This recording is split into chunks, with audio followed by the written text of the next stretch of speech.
Good day everyone. Today we will be talking about the animal reproduction. So animal reproduction, it is a process by which animals produce offsprings or what we call babies to continue their species. So without this reproduction, animals would eventually disappear from the earth. So some animals they give birth, like for example the cats and also the humans. So while others can lay eggs like the birds, but in simpler animals reproduce by budding or fragmentation. Later on, we will be discussing what is budding or fragmentation, which do not require a partner. So, ang reproduction kay isa ni sa mga paraan ng mga hayop para ipagpatuloy ang kanilang lahi. So, example, ang animal reproduction, it is a process by which animals produce offspring. So, ang animals, nag-produce siya og baby.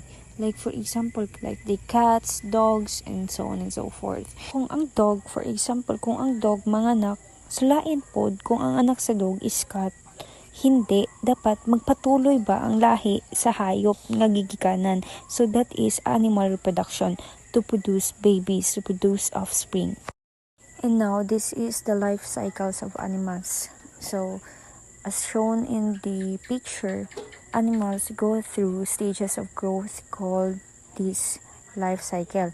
So example, kanang frog, nag-start siya as an egg, so it becomes a tadpole. So ang tadpole, mauna siya ang tubig na mula sa itlog ng palaka. So it grows in the water. Like for example, no, atong i-compare ang fetus o ang tadpole. Ang fetus, as we all know, na ang fetus gikan na sa human. So, ang tadpole, gikan na siya sa palaka. So, i-compare na to sila, ang differences ana nila, si tadpole kay mag-grow siya in the water. So, si fetus, mag-grow siya sa sulod mismo sa tiyan sa mother. So, si tadpole, if mudako na siya, mahimo na siya frog, katulad sa iyang kuan, ginikanan, mother. So, next is a chicken. Ang chicken pod also start it from an egg. So, hatches into a chick. So, mga ng chick, no? Katong piso. And grows into an adult hen or rooster. Same as sa iyang mother pagkadako na pod. So, mauna siyang kuan sa animal reproduction. Nag-process lang siya sa animals na mag-produce of offspring or the babies para makontinue ang ilang species. Kung unsa ang kuan sa ginikanan, maupod kung unsa igawas sa ginikanan ang anak. There are two main types of reproduction in animals, asexual reproduction and the sexual reproduction. So, ang asexual reproduction, only one parent is needed. So, the offspring are exact copies of the parent. So, maotong giingon ako ganiha, if ang inahan kay iro, dapat ang anak pod is iro. Dili siya pwede nga mahimog palaka. So, naay example diri Example, some starfish and sponges can reproduce by regeneration. So, growing a new body part into a new organism. Same gyapon sila og anak dapat. So, mauna siyang ginatawag nga asexual reproduction. Next is asexual reproduction. Sexual reproduction, gina-requires ani ang two parents, a male and a female. Of course, kung sa human pa, need jud og amahan ang inahan para makabuo silang baby. So, the male sperm joins with the female's egg and this forms a new organism with traits from both parents. So, example ani, most likely ang mga dogs and cats and humans, as I said earlier. So, mao na akong giingon kay kung ang dog manganak, dapat dog ra jud ang iyahang anak. Dili siya pwede nga mahimog cat ang anak. Kay dog man si inahan og si amahan, so lisod sad mahimog cat ang anak. So, mauna siyang ginatawag nga sexual reproduction. It requires two parents, take note, a male and a female. And now let's proceed to budding. The parent organism produces offspring by growing a replica in the form of an outgrowth called bud. So on budding, when a small part, it is a called bud. So it grows on the body of the parent. When the bud, katong small part, becomes mature, it separates and forms a new organism. Para di mo maglibog sa hydra o sa budding, ang hydra, mauna siya kanang small gani, nagikan siya sa freshwater animal na mabilong siya sa grupo na katong giingon nako previous discussion nako nga sa cnidarians, katong same group sa jellyfish gani kato sila. So mauna siya naa sa picture na looks like di ba tiny tube with tentacles, kanang tentacles kanang mga arms niya around its mouth. So ang hydra makareproduce na siya asexually by a process called budding. Mauna siyang naay nitubo sa side niya. So kanang budding mauna siyang small outgrowth that can be formed sa body of the parent organism. So mauna siya, nag-grow siya until it becomes a new organism. Then ma-detach na siya para maging independently. So in Hydra na, example sa Hydra, kanang small bud nga ni-appear sa side sa iyang body, mauna siyang gitawag nga budding or bud. So kanang bud, mag-grow siya sa arms katong gitawag nato nga tentacles.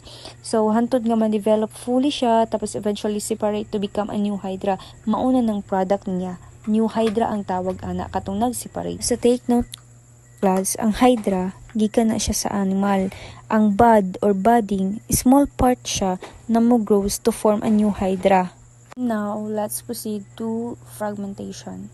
Fragmentation is separated pieces of the parent organisms can develop into an individual.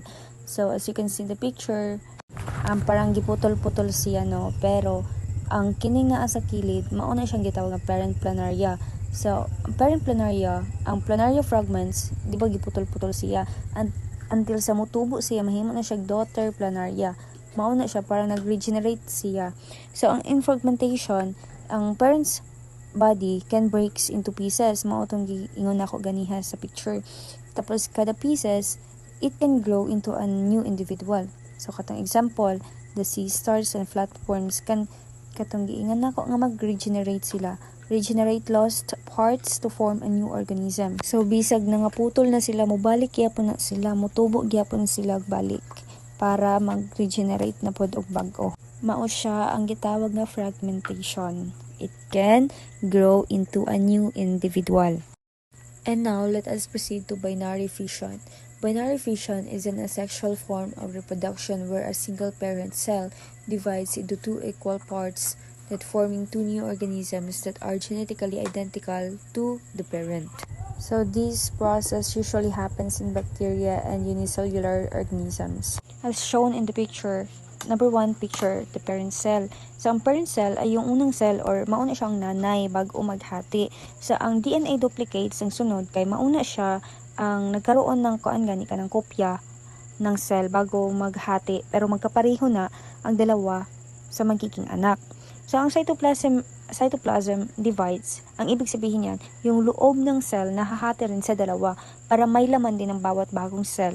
So, ang two daughter cells, mauna siyang, ibig sabihin niya, kay pagkahuman ana sa pabahin, ang usa ka mama or ang usa ka mama nga cell, nahimog duha ka anak. So, naanay, duha ka anak, ang isa ka mama nga cell, nga magkapareho dapat sa iyahang inahan. So, after nila mag-splits, kini nga new cell, magtubo ni siya nga the same process again gyapon. So that's how some tiny living things multiply and grow in number. So mao na siya ang gitawag na binary fission. And now let us discuss the human system. Under human system is the digestive system. So we will be focused on the digestive system.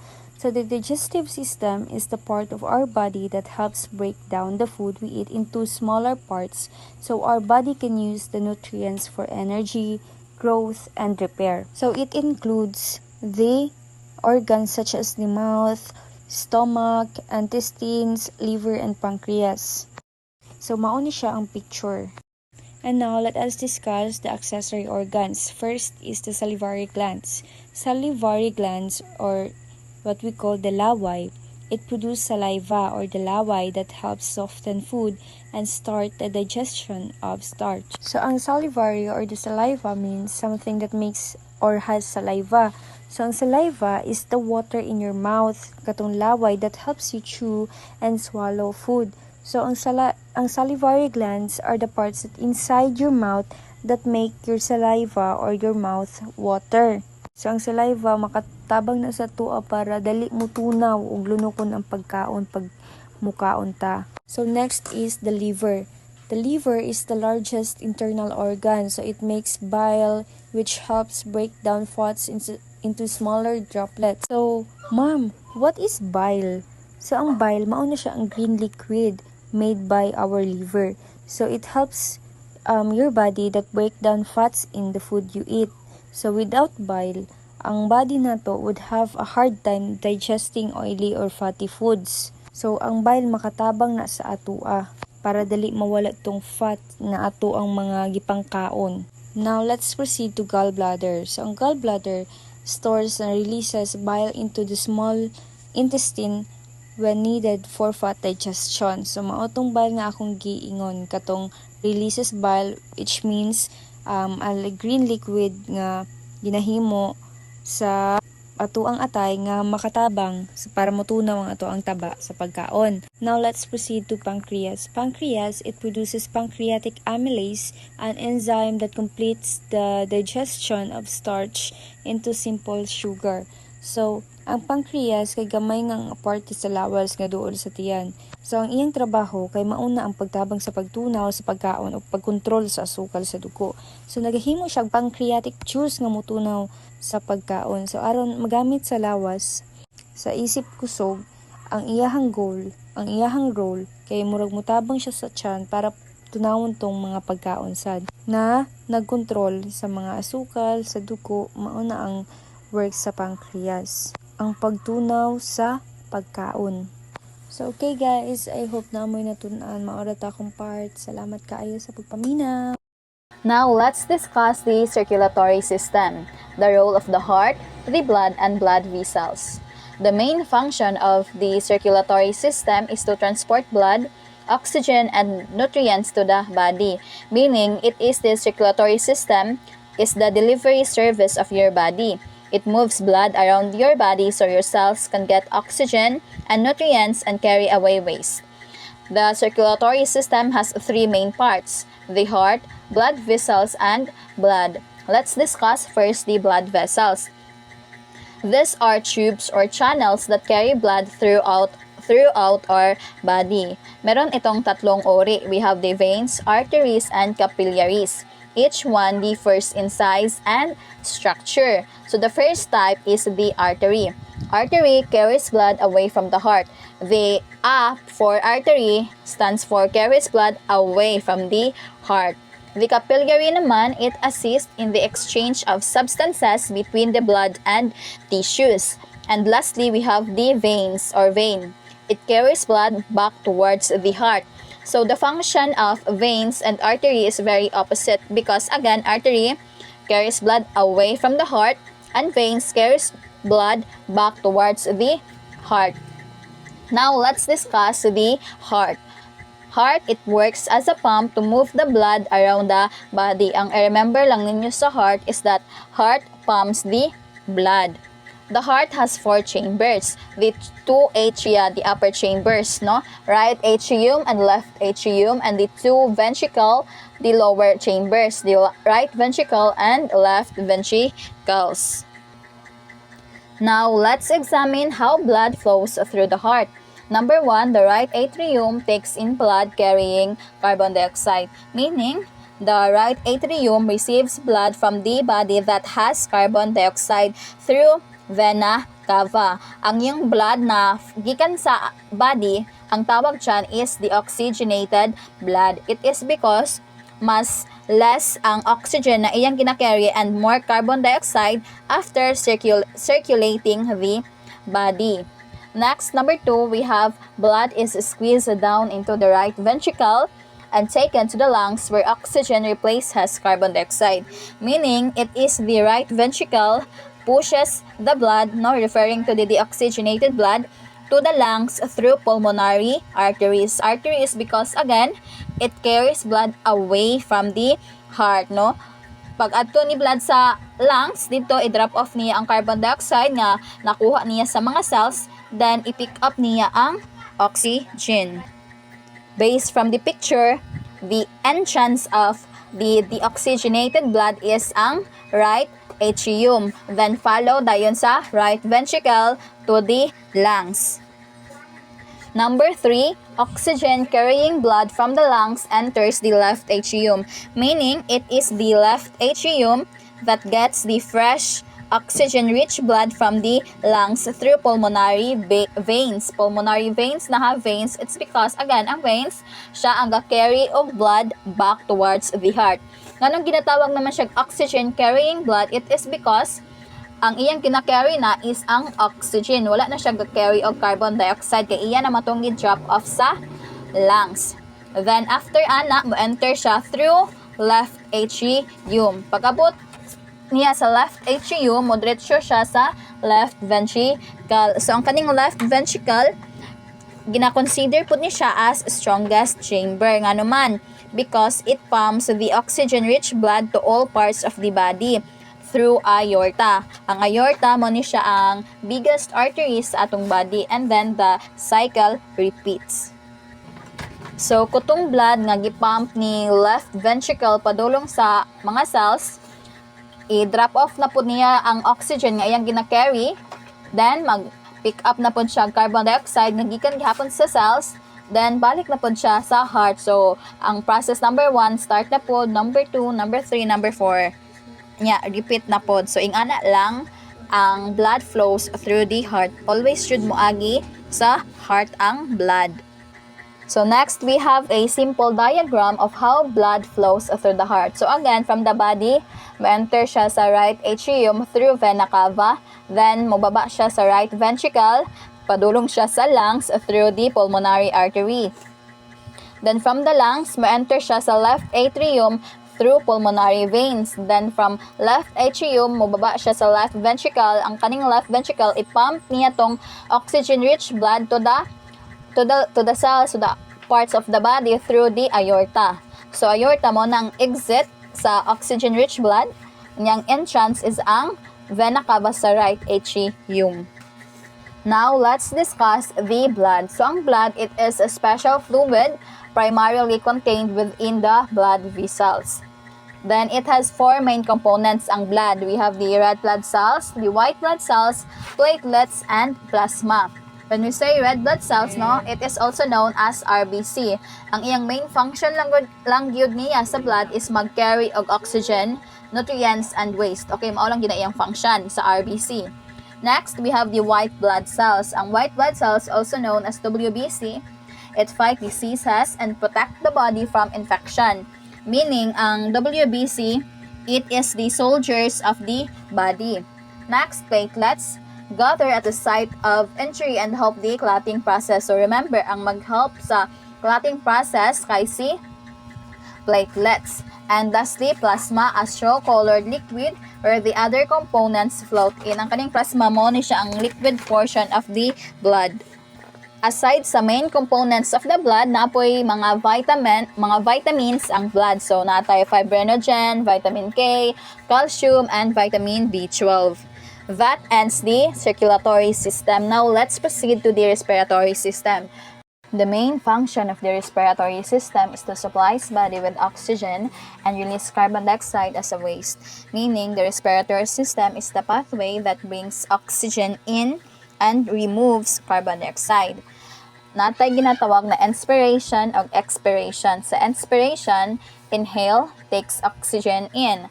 Expiration, exhale, release carbon dioxide. Now, here's the diagram of the respiratory system. So, mag-start with sa nose. Ang function sa nose sa respiratory system is the entrance of the air. So, natay ginatawag na nasal cavity o nasal concave. Kani sila duha is nara ni sa nose part. Ang nasal cavity, mauni siya ang inside part of your nose, no, behind the nostrils. Unsa pod ang nostrils, ma'am? Ang nostrils mao na ang nose hole, kanang bangag sa imong ilong, ang tawag nostril. And then ang kanang room or kanang sulod sa imong ilong mao na ang nasal cavity. Unsa pod ding nasal concave? Ang nasal concave mao na siya ang bumpy bones inside the nasal cavity that help clean and warm the air you breathe. So, ang nasal concave mao na siya ang ga-moisten, ang somehow help pod mag-filter sa air. And then, di ba sa atong nose na ay cilia. Of course, ang cilia mo na ang mga buhok. Ang buhok, again, gina-filter po niya ang air nga mosulod sa ato ang lungs. Next, we have pharynx. Ang pharynx, of course, mao ni siya ang throat, no? It is the passageway for both air and food. So remember, ang pharynx, common or shared hallway for both air and food. Next, we have the epiglottis. Ang epiglottis, mo ni siya ang small flap. So, here's the picture sa dool nga picture, no? Epiglottis, mo siyang trapdoor, good nga. It closes when you swallow food. So, food doesn't go into the lungs. But when you breathe, no, mosulod ang hangin, it stays open so air can pass through. So, mao na ang epiglottis. Mag-wonder mo anang matukan. Nganong matukan ang isa ka tao? It is because, while nagkaon ka, na-open, kanis epiglottis, ni-open siya. So, ang food or ang water ni diretso siya sa trachea, which is ang trachea windpipe lang gyud na siya, ang enter dra is ang hangin lang gyud dapat. But since nakapasok man ang food or ang water, giblock niya ang air. So mao nang matukan ka ug ang response ana sa body nato is diba ka na mag-ubo kay ngano man para ganang gina-push out nato tong food nga na-trap sa trachea. Mao na siya ang epiglottis. So, if mag-malfunction na siya, matukan yun. Next, we have the larynx. Ang larynx, of course, the voice box. It contains vocal cords. Sa lalaki, very, visible ang ilang kaning larynx, kay kanang ilang Adam's apple, mao man na daraa. Next, we have the bronchus. Ang bronchus, plural. Ang singular is bronchi. Ang bronchus is singular. Ang plural is bronchi. So, ang bronchus, mao ni siya ang ga-attach sa left lung o sa right lung. Next, we have the bronchioles. Ang bronchioles, these are tiny branches that spread throughout the lungs. Kanang makita ko din yung murag sa kahoy pa, masyag ugat-ugat sa lungs. Mao na siya ang bronchioles. Ang iyang job is to carry air deeper into the lungs along the way to the alveoli. Ang alveoli, mo niya siya ang pinaka-last part sa respiratory system. These are the tiny air sacs found at the very end of bronchioles. So, ang kanang mga bronchioles at the end ana is ginatawag nato nga alveoli. Ang alveoli, this is where the exchange of gases happen. So, di ba? Mosulod si oxygen, mo travel siya padulong kang alveoli or alveoli. Dito sa alveoli, i-pick up niya tong carbon dioxide nga gi-release sa blood, diba, sa circulatory system if naminaw mo, and then i-release niya dito ang oxygen. So, gi-release niya ang oxygen mo sagol to sa blood, and then ang carbon dioxide mo to ang atong i-exhale, mo to ang atong ilabas. Okay, na-gets ang respiratory system? Now, let's proceed to the endocrine system. The main function of endocrine system, it helps to regulate body temperature, growth, metabolism, and keeps the body balanced. So, ang kanang homeostasis, meaning balance. Ang remember ninyo sa endocrine system kay it creates hormones, no? Siya ang ga-distribute sa hormones to body. Basta when you say hormones, endocrine system na gyud na. Then, it also control other organs. For example, ang pancreas releases insulin to control the amount of sugar in the blood. Here's the diagram of the endocrine system. So, first, we have the pineal gland. The pineal gland, it controls your sleep by releasing a hormone called melatonin. Okay, melatonin. Pituitary gland and the hypothalamus called the master glands nga naman because they control other glands and regulate growth, temperature, and water balance in the body.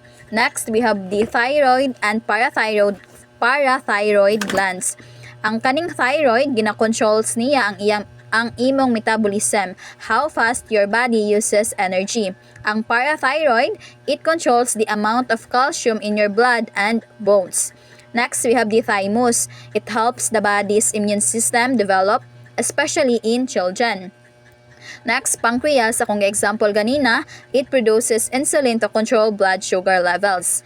Next, adrenal glands. Adrenal glands help the body react to stress by releasing adrenaline and cortisol. So, kaning nga hormones, mao ni ang fight or flight hormones.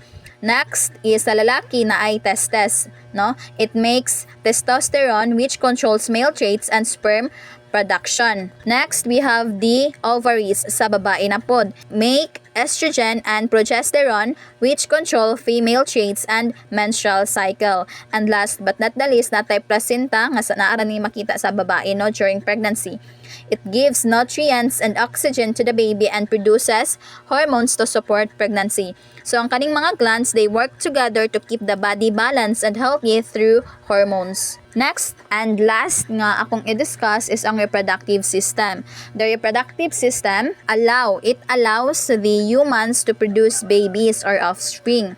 It includes organs that make sex cells, sperm in males, and eggs, ova in females, and helps in fertilization and birth. Here's the diagram of the reproductive system. So let's start sa male reproductive system. So mo ni ang mga main parts and functions. So first, we have penis. Ang kaning penis used to release urine and deliver sperm.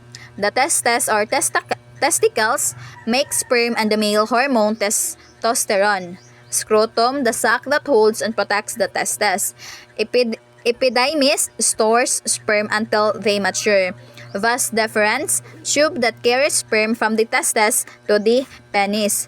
And then we have the prostate gland and seminal vessels add fluids to sperm to make semen. Urethra, the tube that carries urine and semen out of the body. Now let's proceed to the female reproductive system.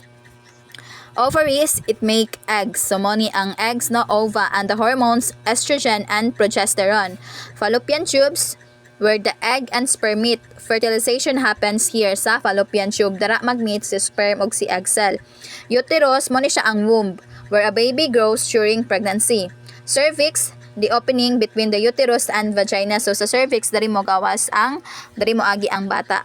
Vagina, passage that connects the uterus to the outside where the baby comes out during birth. Sa cervix sa cervix, clarification, baby's pass or mo na siya ang opening.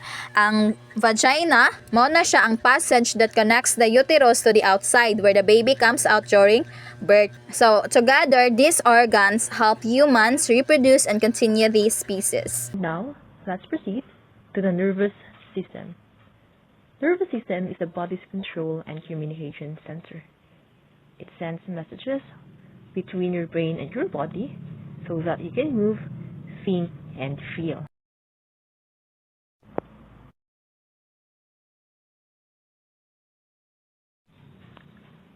For example, when you touch something hot, your nervous system tells your hand to move away quickly.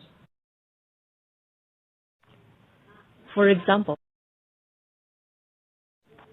there are two divisions of the nervous system, the central nervous system, the CNS, and the peripheral nervous system, or the PNS.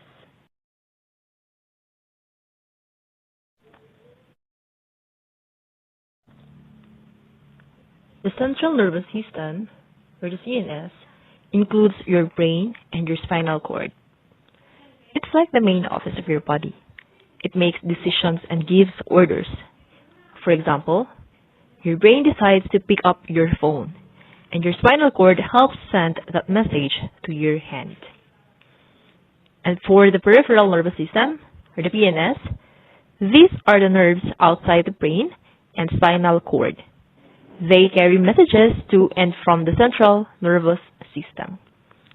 For example, the nerves in your fingers send a message to your brain when you touch something cold.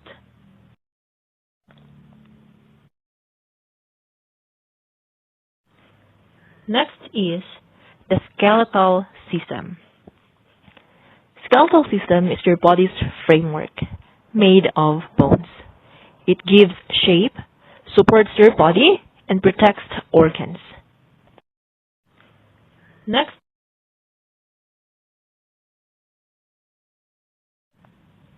for example, your skull protects your brain, and your ribs protect your heart and lungs.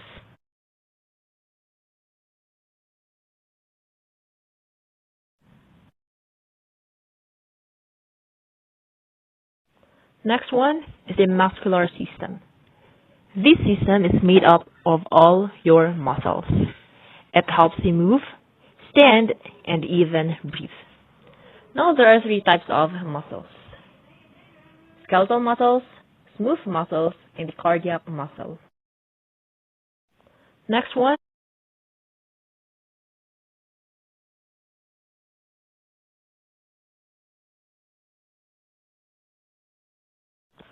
Skeletal muscles, in its function is to move your bones, like your arms and legs. For the smooth muscles, it is found in organs, like your stomach. And for the cardiac muscle, it is found only in your heart. And for the last system is the integumentary system. This system includes your skin, hair, and nails. And for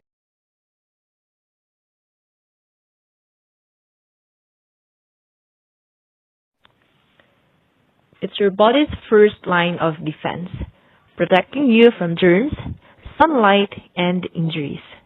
It also helps control your body temperature, like when you sweat. So let's proceed to ecology. Ecology is a study of interactions that how living things like plants, animals, and microorganisms interact with each other and with their environment. Ecosystem refers to the interaction group of natural elements and the organisms in a given environment. So this means ecosystem is a place where living things like plants and animals interact with non-living things like sunlight, air, water, and soil. A relationship between biotic things and non-living things or abiotic things. And when we say biotic things, it is living organisms, and non-living components is abiotic. So there are three components of ecosystem. We have producers, consumer, and decomposer. The first one is producers. From the word producer, produce, they can make their own food. And it is also called autotrophs. So when we say autotrophs, it is organisms that can make their own food using energy from the sunlight. So next is we have consumer. Consumer, they obtain food from producers, and it is also called heterotrophs. And heterotrophs, it is a organism that cannot make their own food, so they get energy by eating other plants and animals. So there are four types of heterotrophs. First one is herbivores. They eat only plants, for example, cows, rabbit, horse. Next is carnivores. They eat only animals, for example, lion, snake. Omnivores. They eat both plants and animals, for example, human, bears, etc. And the last is scavengers. They eat dead animals, for example, is vulture. The third part of ecosystem is we have decomposers or saprophytes. It include like mushrooms and molds and bacteria which break down dead and decaying organic matter, recycling essential nutrients back into ecosystem. Invertebrates are example of decomposer like earthworm, and some insects are also considered decomposer because they consume and break down dead organic matter. Abiotic components of ecosystem. These are the non-living physical and chemical elements that influence living organism within an ecosystem. The first one is sunlight, primary source of energy. So the primary source of energy for all life forms. Temperature. It determines the degree of hotness or coldness in an environment. Water, known as the universal solvent and essential for all forms of life, and it maintains ecosystem balance. Wind, the movement of air that affects temperature, humidity, and gas exchange in plants. And the last is atmospheric gas, and these include oxygen, carbon dioxide, and nitrogen. Biological environment, which refers to the interaction among living organisms within an ecosystem. It features interactions such as competition, the struggle between organisms for limited resources such as food, water, space, or mates. Predation. It is an interaction where one organism's the predator hunts, kills, and feeds on another organisms or the prey. Symbiosis is a close and long-term association between two different species which can benefit, harm, or have no effect on one or both partners. There are three types of symbiosis. The first is mutualism, or both positive. Both species benefit from the relationships. For example, bees and flowering plants. Those are mutualism. Next is parasitism, positive or positive and negative. So one organisms or the parasites benefits of the expense of the other host. For example, ticks feeding on the blood of mammals. Next is commensalism, positive or and zero. One organism's benefits while the other is neither help or nor harm. For example, barnacles attaching to whales. Hello, so let's proceed to genetics. Genetics is the study of genes and heredity, or how traits are passed from parents to their offspring. Now it explains why children may look or act like their parents. Through genetics, we learn how living things inherit traits such as eye color, height, and hair type. This field helps us understand the blueprint of life found in every cell. Kung ang imong mama kay straight og buhok ug imong papa pod, dako og posibilidad nga straight pod ang imong buhok. Mao na ang genetics. Gregor Mendel was an Australian monk who discovered the basic laws of heredity. Through his experiments with pea plants, he observed how traits are passed from one generation to another, forming the foundation of modern genetics. His work explained the concepts of dominant and recessive traits. Today, Mendel is honored as the father of genetics. Now, there are two different kinds of genetics, which are the phenotype and genotype. A phenotype is the physical appearance or observable traits of an organism.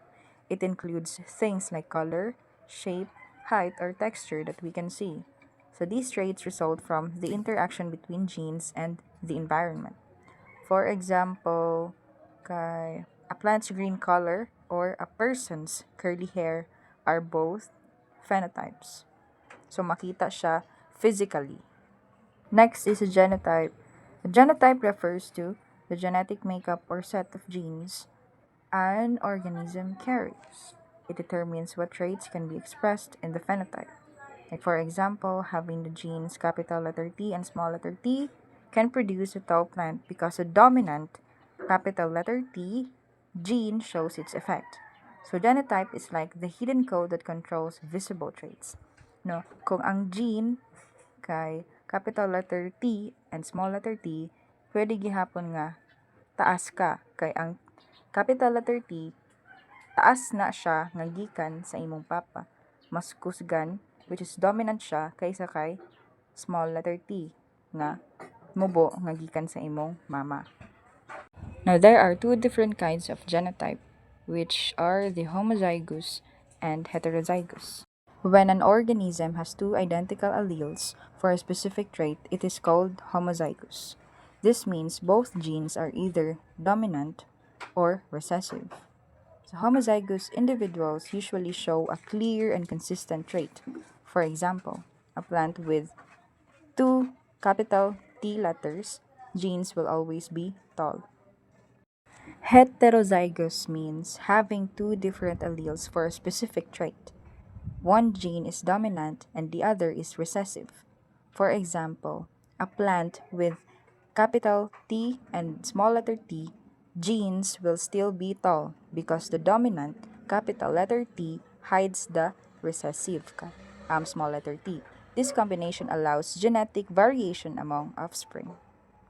Now, let's proceed to the Mendel's law of dominance. And Mendel's law of dominance states that when two different alleles are present, one will mask the effect of the other. So the dominant gene shows its trait while the recessive gene is hidden. For example, if straight hair, which is the capital letter S, is dominant over curly hair, which is the small letter s, a person with capital letter S and small letter s will have straight hair.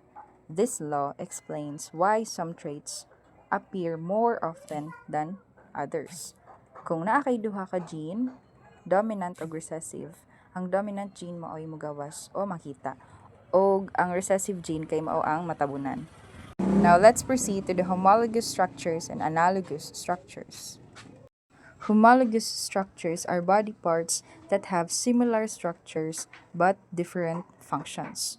These similarities show that the organisms share a common ancestor. For example, the human arm, cat leg, bat wing, and seal flipper, pareho silag bukog pero lahi-lahi og functions. So this supports the idea of evolution. Analogous structures are body parts that perform similar functions but have different structures and origins. So opposite siya ni homologous structure. This show how different species can adapt to similar environments. For example, a butterfly's wing and a bat's wing both help them fly, but they are built differently. Kay ang butterfly's wing is made of chitin and ang bat's wing is made of bones and skins. This demonstrates how nature can create similar solutions in different ways. Now let's proceed to biotechnology. Biotechnology is the use of living organisms or their systems to develop useful products and solve problems. It combines biology and technology to improve health, agriculture, and the environment. So, one example is the BT corn, which is genetically modified to resist pests. So, biotechnology has made farming and medicine more advanced and efficient. Next is the bioremediation. And bioremediation is the process of using living organisms to clean and restore polluted environments. Microorganisms, such as bacteria, are used to break down harmful substances. Like for example, kay ang oil-eating bacteria can clean up oil spills in the ocean. So this process is an eco-friendly way to protect nature from pollution. So, mao na to siya ang ako. So, let's proceed to the next reporter.